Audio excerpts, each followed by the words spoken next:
Good morning, fellow court reporting students. My name is Diane Gardner. I will be recording a series of videos to chronicle my journey through court reporting and also to help other fellow court reporting students with their studies as well.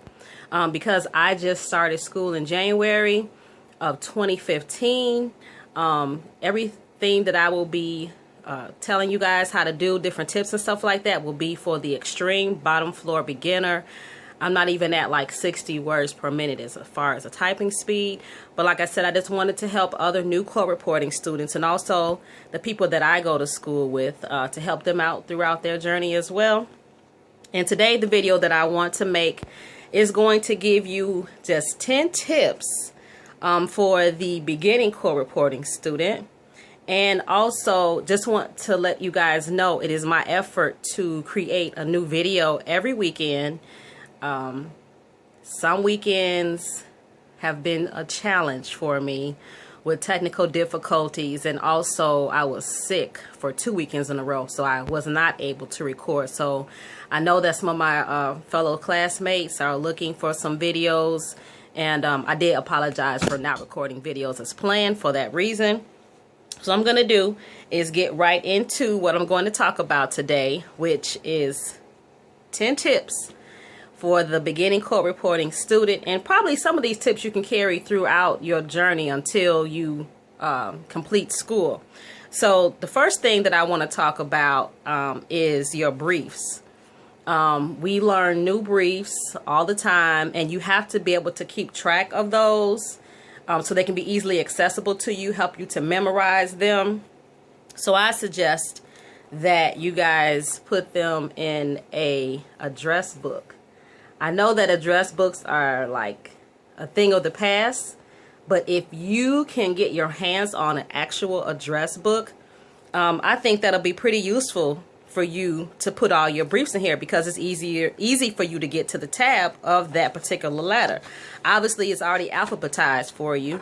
And in the address book, what I've done, how this says A and B, I've labeled the next page where I'm going to add the B, a B at the top of the page, so I can easily flip through any letter and find what I want. Like here's K. So M, just to go all the way down through the book to find whatever you want. Easy. I was using index cards. I apologize, I dropped them. I was using index cards. I did have them on here, but I noticed that it would be a little difficult to kind of thumb through to find it.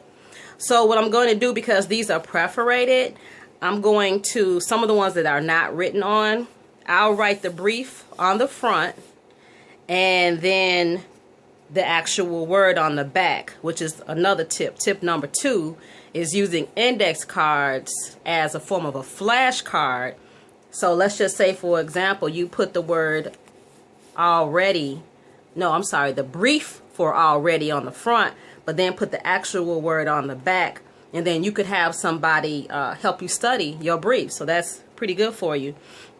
The other thing is drills. I know that when you're in class, you have the teacher dictate for you. And sometimes if you were at home, you may not have anybody to do that, and it does become a challenge.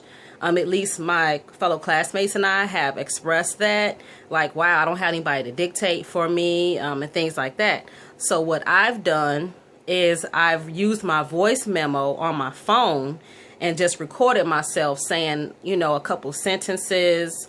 Also some little drills, like as far as consonants or vowels, right hand, left hand practice. And because I'm able to label the particular memo on my phone, I have what lesson it's from, I put what letter it is, or if it's briefs. So that way when I go through the whole list of everything that I've recorded, I can easily tap on the content that I want to rehearse that particular day. We're supposed to practice like 3 to 5 hours a day, and of course chop that time up. So I'm able to say, okay, well, for this particular time, I'm going to study this, and the amount of time that I have set it in minutes is recorded on the device, so I can track that way. A lot of times I do write down my minutes in my journal, which is tip number 3. Always keep a journal. I write down my minutes in my journal so that way I can kind of be accountable to myself for knowing the amount of time that I've practiced. And if I don't practice that particular day for whatever reason, I feel bad. And I'll write the reason why I didn't practice that day. Like when I was sick, I wrote down, you know, hey, I was sick today. I couldn't practice. I couldn't practice for 4 days in a row because I was sick. And I felt horrible about it. But I made up for it in just like cramming when I began to feel better. So keep a journal.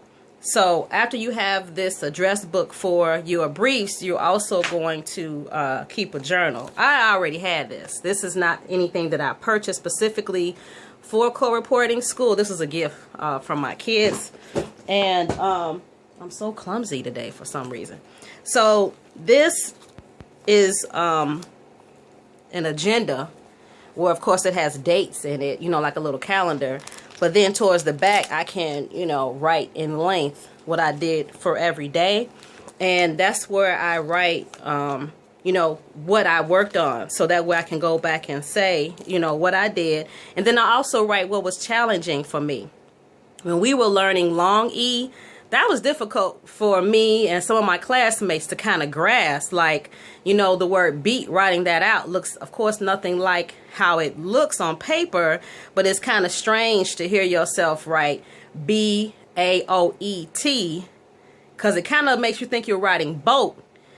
So that was a bit challenging for me. Beat, bass, beat, words like that. And then once I mastered them, I also put in my journal, hey, you know, I practice enough to where those words come easy to me now. So it's really good to keep a journal as well. I got that tip from not only my professor, but from another YouTube video about keeping a journal. So tip number 5 is going to be write down what you practice on your notes or on paper. So here's like 2 different things with that.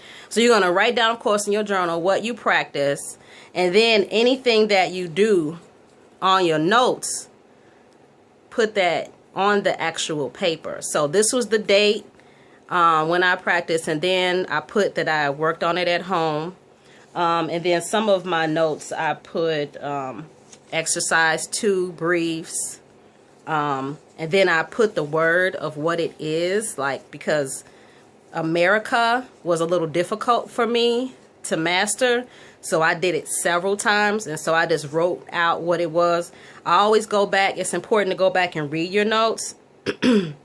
Excuse me. So that way, you know, you can get a grasp of not only how to type it, but how to read it once you become a court reporter. And then on this particular sheet, I put lesson 1 review. And then I actually on here put the time that I rehearsed. I practiced from 5:30 a.m. to 9:30 a.m. And I took 2 breaks. I wrote that down because this was like my makeup for myself for, you know, being sick and not practicing. So number 6 was tied into number 5, which is read back your notes aloud and then mark your errors with a red pen, which I did. I could show you again on here where I wrote some sentences, and then I put that it was sentences. And some of my errors I wrote, this is an S, and I corrected it, put a T next to it, so that way I know. Because basically what it is, when you read back your notes, and if you see it wrong, you want to program your mind to know how to write it correctly. So in order to do that, you just can't look at it and say, oh, this is an S, it was supposed to be a T. You have to physically write that down. So that way when you read over that, it's almost like auto-suggestion. It's like controlling your mind to, well, I shouldn't say control, training your mind to see it correctly, read it correctly. So that way you can comprehend what you've written. Number 7. Practice 3 to 4 hours a day. I actually read where some people practice 5 hours a day. Like, how do you do that? Where do you find the time? Me personally, I'm sure as other people, I have a full-time job. My commute is anywhere from 1.5 hours to 2.5 hours a day, depending on traffic. And I have school 3 nights a week. And people ask me, how do you find time to practice and record videos and have a life. For me, I just say I don't really get much sleep. I mean, that's the honest to God truth. If I'm driven to do something, I just thrive on my adrenaline saying, hey, I'm going to be finished with this and I'm going to do as much as I can to be successful with this. So I literally wake up around 4:30, 5 o'clock in the morning. I have to be at work at 8, but my commute is so long, I leave at 6. But what I do, I get to work early enough where I can practice a good half an hour, 45 minutes. On my lunch break, I practice. I have class, so of course we practice in class. And then on the night that I don't have a theory class, then I practice at home, which is Wednesday night. Wednesday and Fridays are really the only 2 nights during the week that I don't have class. So I practice on those days. And honestly, on Friday, I don't commit to 3 to 4 hours. And the only reason why I don't is I'm off on Fridays and Saturdays, and I need that time to kind of unwind. So I do have to give myself a rest period where I will practice, but I just won't push myself on that particular day. And then I'll pick it back up on Saturday when I'm more rested, or even on Sunday. So that was number 7. Number 8 is write on your steno paper what you practice in day. Actually, I tied that into with number 5.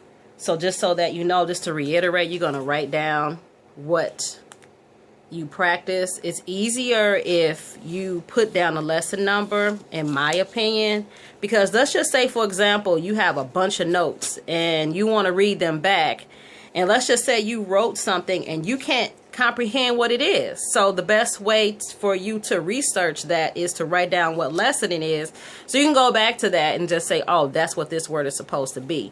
Right now in my particular class, well, last weekend I should say, my professor told us to go over lessons 1 through 15. So our last class of the day was on Thursday. She said, when you come back on Tuesday, make sure you finish from 1 to 15. That's a lot, because me personally, I'm going to practice every section of the lesson 3 times. I'm going to do it 3 times until or even more if I don't feel comfortable with what I have written. Number 9 is ask questions from experienced reporters, and that's key. I have found people on Facebook and Twitter and things like that, people on YouTube to help me out. We actually just had a panel of court reporters come to our school this past week, and it was great. We had a nice Q&A session, and it was awesome to just hear what different people have said, the challenges that they overcame, you know, how they love the profession. So it's always great to get information from other people. You don't have to get your information specifically from people from your school. I tell people all the time that you can do research. I did a ton of research and looking for different people on YouTube and watching videos on YouTube. And the reason why I started creating these videos is because I did not find anything for the bottom floor beginner. I saw like one video where it was pretty much just like, well, I should say 2 videos where it was just a few letters to practice. But some of those letters I hadn't learned yet. So during a period of time when they were reciting certain letters that I had not learned yet, I just hit whatever key I felt like it just to keep my fingers moving, which is another thing. This is probably going to be a bonus. Make sure that you do finger drills. I've talked about that before, exercising your fingers and just doing different exercises. You can look that up actually on YouTube. You can use the same finger exercises that guitar players use or piano players. Just something to get the dexterity built up in your fingers, because it'll help you in the long run. Me personally, I'm right-handed, but I have more strength in my left hand. My right hand, I don't like working the right side of the keyboard. It's crazy. I drive with my left hand, do a lot of stuff with my left hand. So I know that my weakness is my right hand. So I try to do drills on my right hand. That D over there, stretching this little pinky finger over, that is hard for me. So I try to do things to build up strength in my right hand. So that was like a bonus. So number 10 is going to be search YouTube for guidance, which obviously was tied into number 9 as well. It's really great to use social media nowadays to find people who are willing to assist you. People are eager to assist you. So, you know, take that to your advantage, to be able to find people that are willing to help you. I actually found a keyboard chart online that I use and have shown to my classmates. You can just find this on Google. When you are a beginning student and you don't know all of your keys, I just lay this on top of my steno to help me out. And quite honestly, like the letter B, the letter D, the letter L, that was actually easy for me to achieve, even though it's not on here. But the reason why it was easy is because, okay, I got to use T and K, I got to use P and W, I got to use H and R. And that also helped me to remember H, R, P, B, T, K. So, you know, you have to use different things for yourself to help you become successful. And don't be afraid to ask others for help. There's a plethora of information out there for you. YouTube, Facebook, like I said, Twitter, all of those are great resources. Your instructors, hopefully people at your school are willing to help you. My name is Diane Gardner. Hopefully you found this video to be of use to you. Like I said, it is my effort to record a couple of videos a weekend, so be on the lookout for those. And if you don't see a video from me, it's probably because I either had technical difficulties or my schedule was just too hectic to do it. It doesn't take but a few minutes to record the video, but it takes forever for it to upload. So just so that you know, be on the lookout for me, hopefully every weekend. My name is Diane Gardner, signing off. Good luck to you, all my fellow court reporters. Have a great day.